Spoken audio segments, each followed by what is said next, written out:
Welcome back to You Heard It Here with Dr. Gary. Today, we're going to clean an ear and then talk about how the ear really works. The human body is amazing.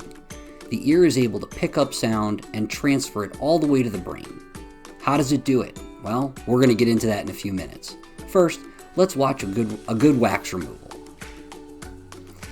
The human body produces wax in the outer 1/3 of the ear canal. Clearly, this patient has pushed it down deep via Q-tips or whatever else they're sticking in their ear.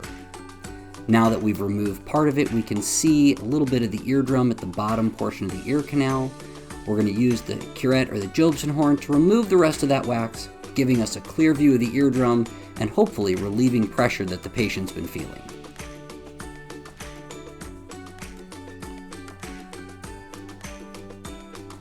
Alright, let's see what it looks like.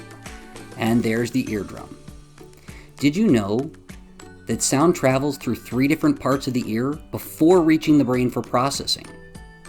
Let's go through them. First, the outer ear. The outer ear consists of the pinna, or the portion you see on the side of the head, the ear canal, and the outside portion of the eardrum. Sound waves go down the ear canal and strike the eardrum. The middle ear is an air-filled space that contains 3 bones.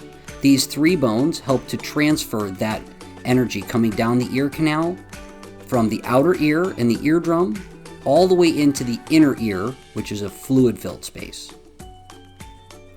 The inner ear, better known as the cochlea, is a fluid-filled organ that is responsible for stimulating the auditory nerve as the stapes bone creates a fluid wave in the cochlea.